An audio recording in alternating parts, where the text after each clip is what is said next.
नोंनो बुंदोंमोन सार जों बावगारनो हाया जोंनाव दाबो रोखा रोखा दं नोंलायनो गावबुराबो जाया एमएलए जाया एमपि जाया इएम जाया जिएम जाया मानो हाखु दाखु खालामखो गाज्रिनि लब नङाब्ला खुलुमबाय बयनिसिमबो गुफुर बियार चेनेल अनसायगिरिफोरनिसिम दिनै आंजों सोमोन्दै बिथाङा बुंनाय नङा आरो आंबो चेनेलनि बे इउटुब चेनेलनि आंबो माखासे पार्टखौसो आं बुंनाय नङा जोंनि जायगानि गुफुर हालामनि जोङो लोगो मोनलायदों बिमानि माखासे बेमार जानानै गुफुरनिफ्राय फैनानै गुवाहाटियाव दंफैयो आरो बे थायो फंबाया क'क्राझारनिफ्राय फैनानै मेडिकेलाव बिमाखौ नायनो फैनायाव जों लोगो मोनलायनानै दा आंनावनो दंफैयो दा आं फंबायनाव मुगानि थान्दै रादाब बुथुमगिरि फंबाय आंनि जायगानिनो बिथाङा क'क्राझाराव थायो जों दिनै निउसनि सोंलु खालायनो नागिरदों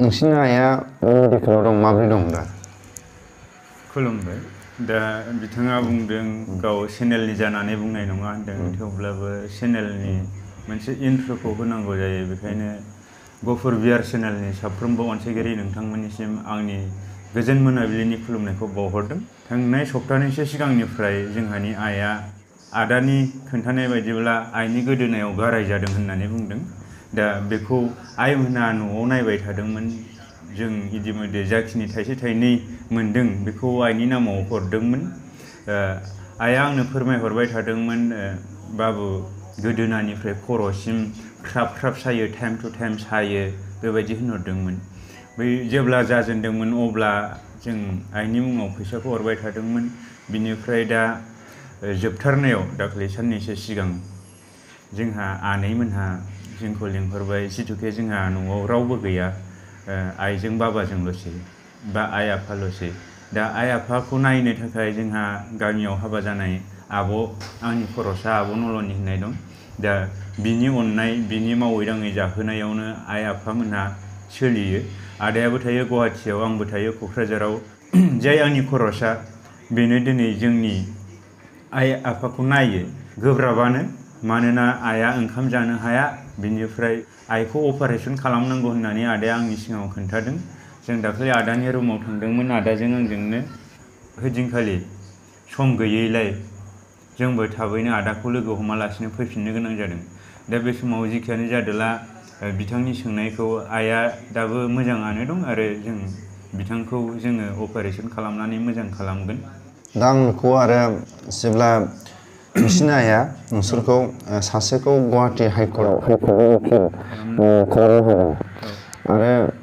जोंनि बर' हारिनि गेजेराव सासे फंबायखौ मुगानि थान्दै आरो सिगां गुबुन चेनेलाव फंबाया मावबोदों दा बे चेनेल जेरैबायदि निउस चेनेलाव मावनानै फंबाया न'खरनि बिमा बिफाजों आरो न'खरनि जाथि बंस'जों माबोरै टाइमखौ होनो हायो दा बेनो टाइम होनबाथ' जोङो जे प्रपार रिपर्टार जायहा हारिनि थाखाय एसेबाबो मावनो गोसो दं जाय हारिनि थाखाय खोथा सानो जाय न'खरनि थाखाय खोथा सानो जाय मिडिया लाइनाव रिपर्टार लाइनाव खामानि मावनाय बे गावनि खामानिखौ फोथायोब्ला होनो सोरनिबा थाखाय सम होनो सोरनिबा थाखाय माबा होनो बेबायदि खाबुखौ मोना मानोना बिथांमोननि प्रफेसनानो बिथांमोननि न'खर होननाय बायदि खिन्थु बिदि होननानै आं सोरजोंबा न'खरजों सोरबा गावनि आंगो सुबुंजों सोमोन्दो लाया बेफोरखौ नोंथांमोननो फोरमायनो थाङाखै जेब्ला जोंनि खामानिया जोबा अब्लासिम जोङो बे खामानिखौ मावखांनानैसो जों न'खराव थांनो मोनो जोङो सोरजोंबा रायलायनो मोनो जोंनि खामानिया 2टा 3टा जालाङो मालाबा खिन्थु बेबायदि होननानै नोंथांमोना साननो हागौ नोंथाङालाय बेसेबां गिदिर रिपर्टार खिन्थु बेबायदिखौ नोंथांमोना साननो नाङा आं नोंथांमोननो फोरमायगोन क'क्राझारनि रिपर्टारफोरा ओरैबायदि अनलायनानै सोलियो ओरैबायदि सिप शेयारिं खालामलायो जेरावहाय नों मोनस्लाबिखौ आं मोनस्लाबिखौ बै बेबायदि हरलायनानै जों सोलिलायो नोंथांमोना आंखौ साननो हागौ सासे ससियेल मिडियानिल' रिपर्टार बाट नोंथांमोना बिदि सानोब्ला आरो बे नोजोरजों नायोब्ला नोंथांमोननिनो गोरोन्थि जागोन जों जेब्ला पान्जाबनिफ्राय मास्टार इन मास कमिउनिकेसन एन्ड मिडिया मेनेजमेन्ट जों खालामनानै फैदोंमोन अब्ला बै समाव जों पान्जाबाव इन्टार्नशिप मोनदोंमोन अनलि फर प्रडाक्शन हाउसाव जेरावहाय फिल्मखौ माबोरैहाय बानायनाय जायो, माबोरैहाय एडभार्टाइज होनाय जायो, बैनि बेलायावल' जोङो इन्टार्नशिपखौ मोननो हादोंमोन। नाथाय आइनि लुबैनाया बेनोमोन नों सासे रिपर्टार जाथारनांगौ होननानै आइआ लुबैनानै आंखौ पान्जाबाव फोरोंदोंमोन। आदा आइ आरो गुमैनि अननायजों आं बेखौ फरायना फैनो हादों। दा जोङो जुदि आइनि लुबैनाया सासे रिपर्टार जानांगौब्ला, सासे जार्नालिस्ट जानांगौब्ला, अब्ला जोङो बेयावहाय पान्जाबाव गोबां ट्राइ खालामदों। जोङो मोनसे मिडिया हाउसाव इन्टार्नशिप लानो जोङो ट्राइ खालामदों। जोंनि कर्सआ बोसोरनैमोन। बोसोरनैनि गेजेराव जों 1.5 बोसोर जोङो प्रेक्टिकेल खालामनांगौ। आदा मास बा 6 दानखौ नोङो बबावहाय इन्टार्नशिप लागोन, नों प्रडाक्शन हाउस बबावबा खालाम, नों 6 मासनि इन्टार्नशिप खालामनानै बै कम्पानिनिफ्राय नोङो सार्टिफिकेट देखायहैनांगौ जायो। दा बिनि बेलायाव जोंनि कर्सनि बेलायावबो नोंथांमोना बुजिनाया मोजां, मानोना गोनो गोथो साननो हागौ।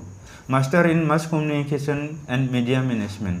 मास्टार इन मास कमिउनिकेशनाव फैयो जार्नालिज्मनि, मिडिया मेनेजमेन्टआव फैयो फिल्म, बिदिनो एडभार्टाइज खालामनाय। मोनसे कम्पानिखौ पाब्लिक रिलेशन अफिसार जानानै माबोरैहाय हेन्डेल खालामनांगौ, बे कम्पानिनि मानसिफोरजों सासे पाब्लिक रिलेशन अफिसारा माबायदि आखल आखु बाहायनानै बे कम्पानिखौ लाखिनांगौ, बा बाहेरानि आरो सिंनि मानसिफोरजों माबायदि सोमोन्दो लाखिनांगौ, बेखौनो होनो public relation officer. That means गुसुङै PRO।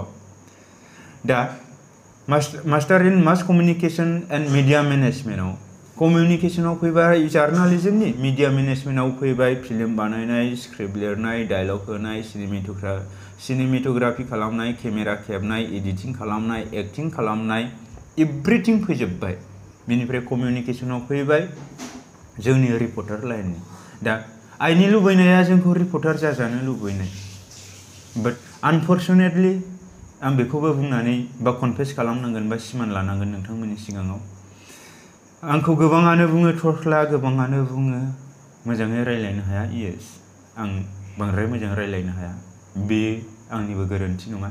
नोंथांमोननि बुंनायखौबो आं दुखु मोना। बेयो आंनि इसोरजों हरजानाय, बे आंनि मोनसे साव होनगोन ना बोर होनगोन आं मिथिया।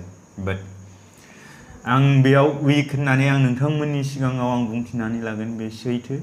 बिनिफ्राय दा फैदिनि जोङो क'क्राझार रिपर्टारफोरा अनलायनानै सोलियो, बेखौबो बुंनांगोन। बड'सायाव इन्टार्नशिप खालामखांनायनि उनाव आं TV चेनेलाव मावदों, BL चेनेल, बड'लेण्ड चेनेलाव मावदोंमोन।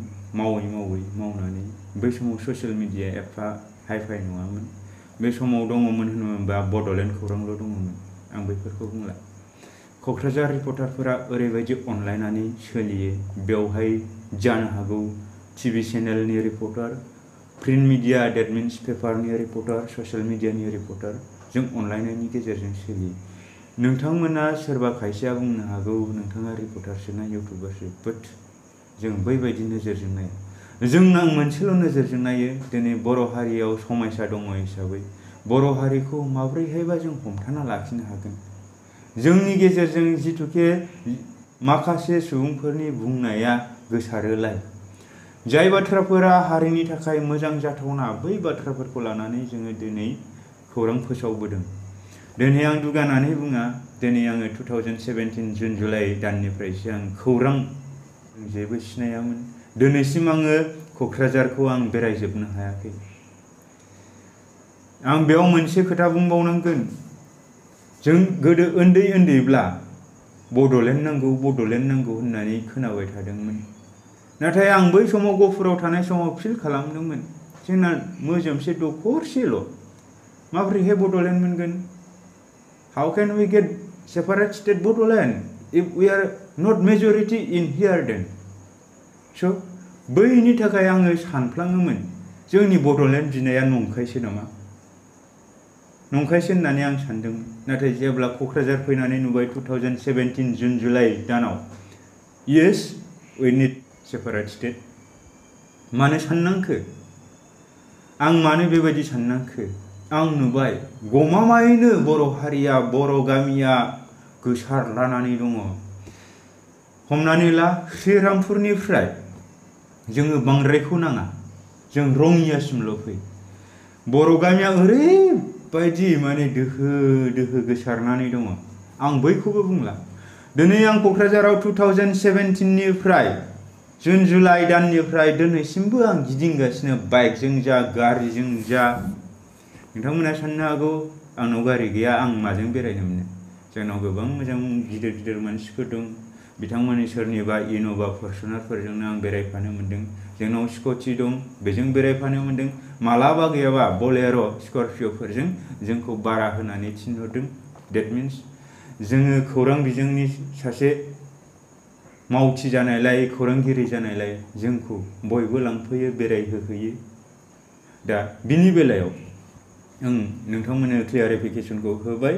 क'क्राझार रिपर्टारफोरा गोबां मोजां, गावजों गाव अनसायलायो। नाथाय दानि थासारिनि बेलायाव नोंसोर माबायदि नोजोरजों बिजिरगोन आं बुंनो थाङा। खिन्थु मोनफ्रोमबो बेलायाव, मोनफ्रोमबो समायसायाव दिनै क'क्राझार खौरांगिरिफोरा बयनोबो मोनसे आस्था, बिसास होनो हायो। येस, क'क्राझार रिपर्टारफोरनि खाथियाव थाङोब्ला माबा मोनसे जोंनि समस्या समाधा जानो हागौ होननाय बे खोथाखौ होनो हायो। बिनिखायनो दिनैसिम सोरबा गसाइगावनिफ्राय, सोरबा काजलगावनिफ्राय बै जायगानि लकेल स्थानीय रिपर्टारफोरा बिथांमोननि खौरांखौ फोसावाब्लाबो जोंनि क'क्राझारनि गेजेरजों थांनानै बिथांमोना खौरां फोसावहैनो बाध्य जायो। मानोना बिथांमोना खुथार खुथार खावलायनायावबो बै जायगानि रिपर्टारफोरा फोसावाखै। बिदि होननानै आं गासैबो रिपर्टारफोरखौ बुंनो थाङा, आङो रावखौबो दुसिया। मानोना जोङो समायसानि सायावनो समायसाखौनो फोसावनो, बा बबेबा मोनसे खनायाव जाखुमानाय जाथायखौ जोङो फोसावनो, रायजोफोरा मोनथिहोनो, बिनि गेजेरजों जोङो सांग्रांथि जानो, जों एवारनेसखौ लाबोनो, बैनि थाखायसो दिनै जोंखौ 4 पिलार अफ दा ससाइटि होननानै बुंदों। जोंनो ब्रैथि खुन्थियानो बे जोंनि गणतन्त्र समाजनि। अब्ला जोङो जोंनि मोन्थायखौ जोङो रावजोंबो फानजाया आरो बायजायालासिनो जा लामाजों जों खामानि मावलांनांगौ बेखौ मावलांनोल' जोङो गोसो थिनानै जों मावबोगासिनो। नङाब्ला दिनैनि समाव सासे इउटुबाराबो गोबां फैसा खामायनो हायो। खिन्थु फैसा खामायनाया नोंनि थांखि जानो नाङा। फैसाखौ खामाय मोजां मोजां कन्टेन्ट लानानै। नाथाय जोंनि समाजाव ओरैबायदि जेब्लायबो दाङाबाजि, जेब्लायबो दाङाबाजिनि सायाव जों खोथाबो बुंनो हाया। जोंनि सोंनायखौ बिथांमोना फिनाब्ला जों हारसिङै बुंनो हानाय जोंहा क्षमता गैया। मानो? जों गेजेरनि मानसि। जों बे गणतन्त्र सुबुंखान्थिनि, समाजखान्थिनि, नियम खान्थिनि जोङो ब्रैथि खुन्थिया जानायलाय जों हारसिङै बुंनो हाया। बिनि थाखायनो बिथां बिदा गेदेर बिए राजा बिथांनि चेनेल गफुर बिआर चेनेलनि गेजेरजों आं बेखौसो खावलायनो लुबैदों। जोंनि बर' समाजनि इउटुबारफोर, येस, दिनै इउटुबनि गेजेरजों रेभिनिउ मोननो हायो, फेसबुक पेजनि गेजेरजों रेभिनिउ मोननो हायो। नाथाय बिदि होननानै कन्टेन्ट बानायबानो फैसा मोनगोन मागोन होननानै नोंथांमोनहा जायखिया समावनो माखासे थासारिखौ लानानै बानायनो नाङा, जाय थासारिया बर' हारिनि उन जोलैफोरखौ गाज्रि भाइरास सोनानै होलांगोन। जेरैहाय नोंथांमोना नुबाय थायो बड'लेण्ड टाइगार। दिनै आं बड'लेण्ड टाइगारजों आं जेबो एगेन्स्ट गैया, आं बिथांनि सायाव जेबो गाज्रि मोना। येस, आं बिथांखौबो बरायो। बिथाङाबो एसेबाबो गियान दं, जायनि थाखाय बे ससियेल मिडियाखौ सालायनो हादों। नङाब्ला ससियेल मिडिया सालायनो थाखाय नों एसे एनै खर'नि मानसिया हाया, बा हायो, खिन्थु ससियेल मिडियायाव गोबांथा नियम कानुन दं, गोबांथा नियम कानुन दं। सेकेन्डनि गेजेरावनो सेकेन्ड खामानि दं। दा बिथांनि रावआवथ' जों जेबो साना। वी नो डेट अल आर नो हिन्दी, इंलिश, आसामिस एन्ड बड'। बे मोनब्रै रावखौ आसामिस, हिन्दी, इंलिशनि अनगायै जाय बिथांमोनहा बिमा राव रायलायो, बै रावजों मोनब्रै रावखौ दिनैनि समाजा बयबो रोङो। बिदि होननानै आं बड'लेण्ड टाइगारनि हिन्दी रोंनाय बा इंलिश रोंनायखौ आं फाजायाखै। बिथाङा रोङो ना रोङा आं बेखौबो बिजिरनो थाङा। बाट सासे इउटुबार जानानै जोङो गाज्रि सोदोब बाहायनो नाङा। जाय जायगायाव जाय बाथ्राखौ बाहायोब्ला दिनै उन जोलैया सोलोंगोन। आरो बे मोनसे ससियेल मिडियासो, बे मोनसे ससियेल मिडिया, बेयो अल अभार वर्ल्डआवनो ओरैबायदि फास्ट खारो। जेब्ला नोंनि फल'वार्स थागोन, जेब्ला नोंखौ भाइरेल खालामनो गोसो जागोन, जेब्ला नोंनि भिडिअ' कमेन्टफोरखौ subscribe like share and comment खालामगोन बे सेकेन्ड टु सेकेन्ड खारगोन मानोना बेवहाय दङ बिजनेस। दा बिब्दिब्ला आं थोंजोङै बड'लेण्ड टाइगारखौ बुंनायनि थाखाय बड'लेण्ड टाइगार नोंथाङाबो जाहाथे दुखु दामोन। नोंथाङा हारि फोसाबनांगौ फोसाबनाङा बे नोंथांनि खोथा, खिन्थु बेबायदि गाज्रि सोदोब बाहायनायखौ अननानै नोंथाङा कन्टेन्टआव लाबोआबा मोजां। दिनै मानसिखौ सोंखारिखौनो मानसिखौ रायनो गोबां सोदोब दं। नोंथाङा दाय मोनदों होननानै जाहा था गाज्रि सोदोबजों बाहायोब्ला बेयो बे नोंनि सिनायथिया मानि जागोन? Is a like a animals. We are human being. That's a we are the person of द गड। जों सुबुंथिनि थाखायसो मानसि हारिया इसोरनि सेथि फिसा जादों। आदारवाइज वी आर सेम।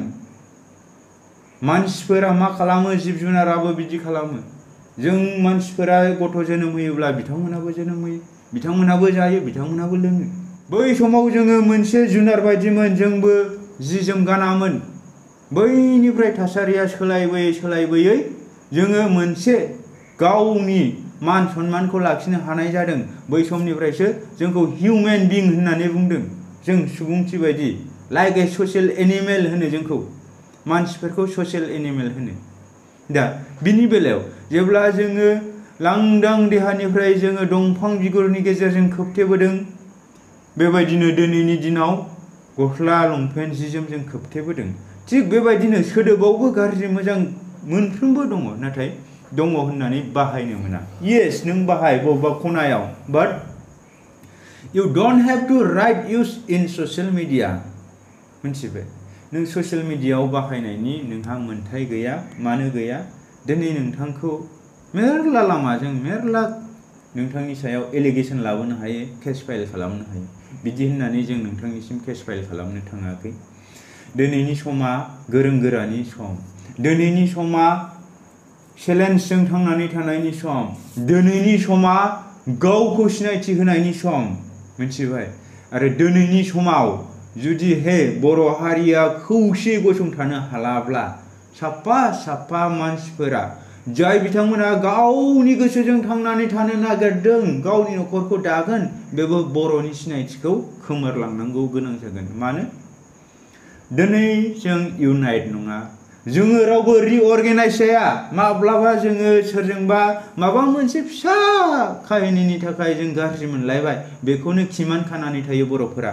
जों रिअर्गेनाइज जाया। सासे मानसिया रिअर्गेनाइज जानो हाब्लासो आदा गोरोन्थि जाबायलै निमाहा होदो, बैफोरखौ बावगारदो, बैबायदि साननो हानाय थानांगौ। जोंनि बर'फोरनि गोसोआव माबा गोदोनिफ्रायनो दावहा नांग्राखाय दावहा नांनो लुबैयो। जुनार आखुनिनो जुनार आखु दिनैसिम बाहायो। मानो बाहायो? मानो बाहायनो मोनखो? दिनै गोबां मोजां लिडार दं। दिनै गोबां मोजां लिडारफोरखौ मानो गाज्रि रावै सोंखारिखो? सोर फोरोंखो? जुदि जों गमामायैनो बर' हिसाबै थांनानै थानोब्ला, जों बर' हारिनि उन जोलैखौ फोरोंलांनोब्ला जों बैफोराव सांग्रांथि लाबोनांगोन। जों बैफोरखौ माबोरैहाय सांग्रांथि लाबोगोन? दिनै आबसुआनो मावो ना बबेबा मोनसे आफादानो मावो? बिब्दि होनदों होननानै दिनै आबसुआ आंखौ दुखु मोनगोन, खिन्थु आं आबसुखौ दुखु मोनाखै। दिनै सोर गसंथागोन बर'नि थाखाय? नोंथांमोना दिनैसिमबो गसंथादों, येस, आं फोथायो। नाथाय नोंथांमोना जि एक्टिभिटिस मावनांगौ, गोदो जेरैबायदि एक्टिभिटिस मावोमोन, बेबायदि एक्टिभिटिसखौ दिनैनि दिनाव मावनायखौ नुवाखै। बेखौसो आं बुंनो सानदों। आंनि चेनेलनिफ्राय आङो जोबथारनायाव बयनिसिमबो गफुरनि रायजो राजा आरो मोननै डिस्ट्रिक्टनि रायजो राजानिसिम आङो मोनसे खावलायनाय।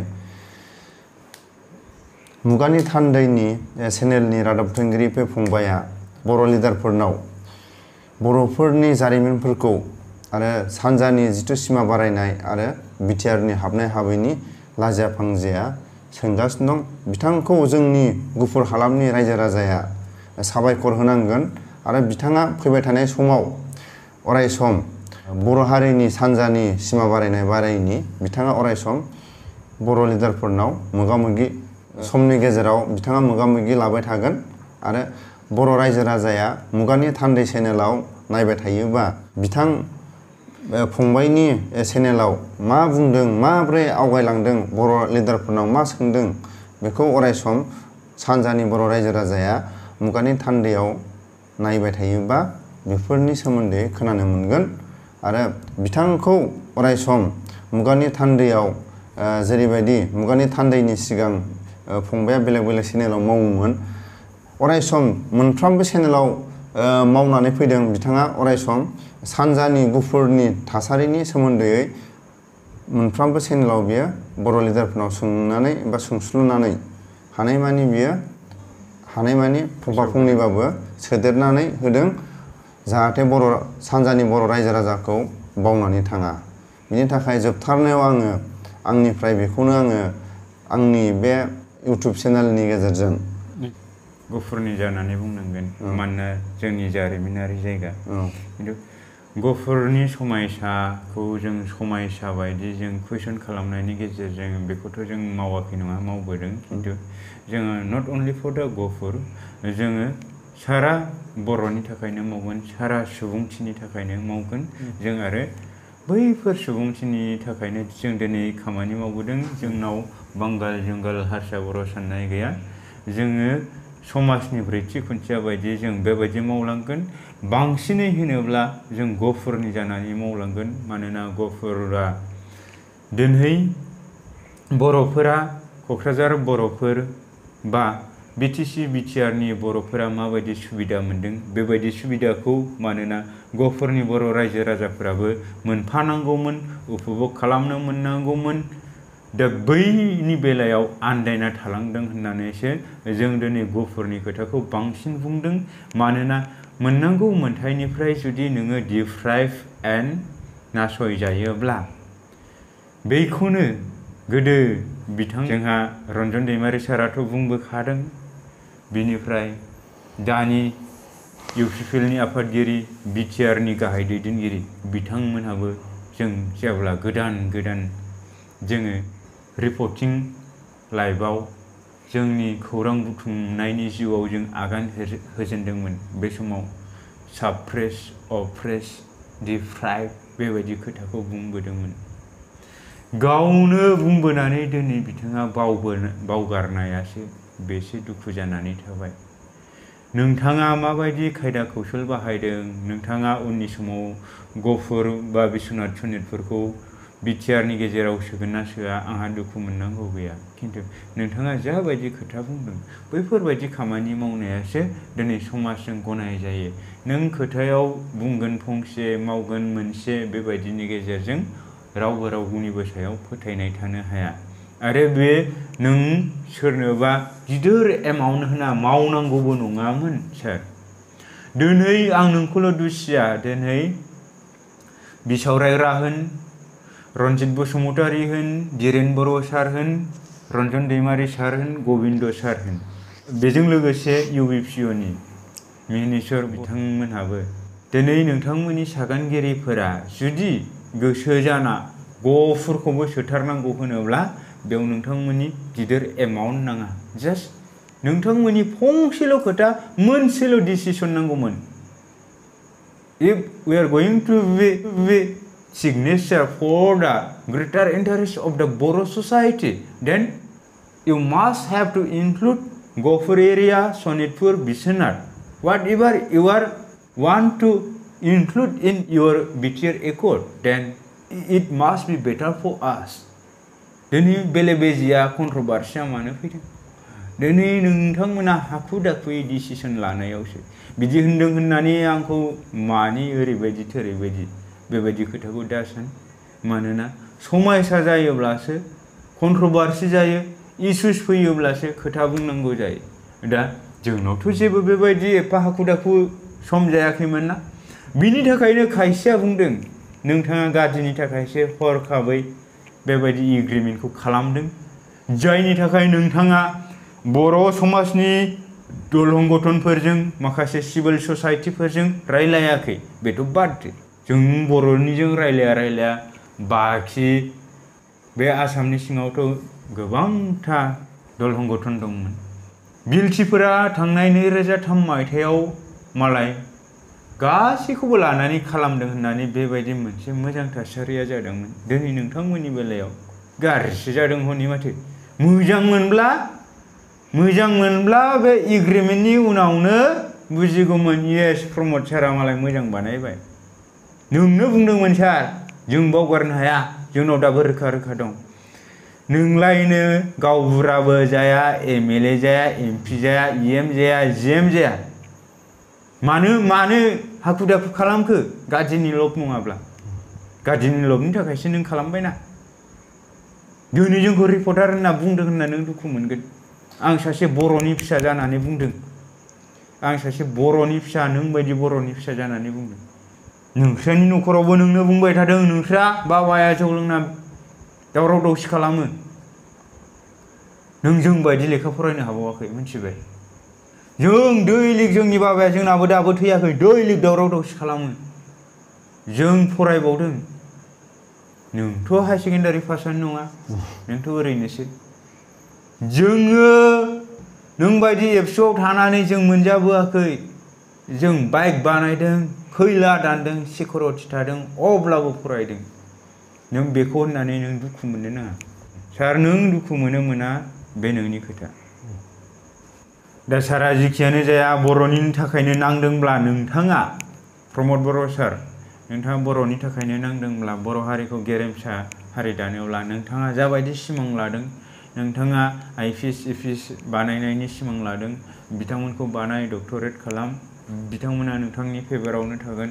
सानसे बेबायदि जोङो गोरों बर' हारिनि उन जोलैखौ मोनफ्रोमबो डिपार्टमेन्टआव जोङो मोजां मानसि खालामलांनो हायोब्ला अफिसार खालामलांनो हायोब्ला नोंथाङाबो सुबिदा मोनगोन। जों बर' हारियाबो जोंनि Bodoland to separate state Bodoland दानाय आरो बड'फा उपेन्द्रनाथ ब्रह्मनि सिमांखौ जाफुंसार खालामनो हागोन होननानै आं मिजिंथियो। बेनि थाखायनो फैबाय थानाय समाव नोंथाङा थाखाजों फैसाजों गासैबो उन जोलैखौ जाय बिथांमोना फरायनो गोसो जाय बिथांमोना हारिनि थाखाय मावनो गोसो बिथांमोनखौ खामानि मावनाया नोंनि दायथ' होननानै आं सानो।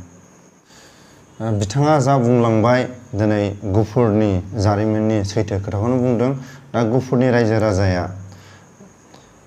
मोननै डिस्ट्रिक्टनि रायजो राजाया बे फंबायनि बुंनायाव आंनि चेनेलनि गेजेरजों फंबायनि बुंलांनाय रावफोरखौ जाहाथे शेयार खालायलायना होयो आरो बिथांनि बुंनायखौ अनसायनानै फैबाय थानाय समाव मुगानि थान्दै चेनेलखौ नायनानै अरायसम गियानखौ लागोन आरो सम सम बर'फोरनि थासारिनि सोमोन्दै खोनाबाय थागोन। बेखौनो आंनि चेनेलनिफ्राय बयनिसिमबो गुफुर बियार चेनेल नायगिरिफोरनिसिम बिथांनि दान्दिसे सम लोगो मोनलायनायाव जों मोजां गाज्रि बिदा फंबाय सावरायलायनायाव जाहाथे गोरोन्थि जायोबा आं बयनिसिमबो निमाहा बियो।